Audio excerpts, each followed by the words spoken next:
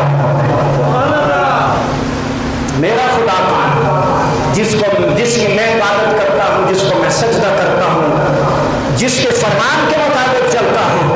وہ خدا کون ہے؟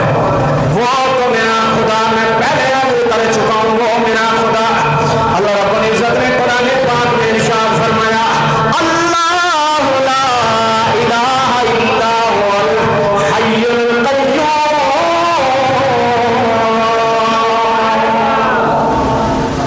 خدا جب اپنی تعریف کرتا ہے تو خدا اپنے بارے میں فرماتا ہے تمہارا رب کون سا رب ہے؟ فرمایا تمہارے رب کی تعریف یہ ہے، حی بھی ہے قیوم بھی ہے، تمہارا رب تو وہ رب ہے جو نہ ہی کبھی سوتا ہے بلکہ اسے اونگ بھی نہیں آتی۔ رب نے جب اپنی تعریف کی نا تو رب نے فرمایا میں وہ رب ہوں جو حی ہوں، قیوم ہوں، زندہ ہوں، ہمیشہ سے زندہ تھا، رہوں گا، اور میں وہ رب ہوں جس کو نہ ہی نیند آتی ہے نہ ہی اونگ آتی ہے۔ ہمارا رب کون ہے؟ جس کو نہ نیند آتی ہے نہ ہی اونگ آتی ہے، حی ہے، زندہ ہے، ہمیشہ سے میرا رب زندہ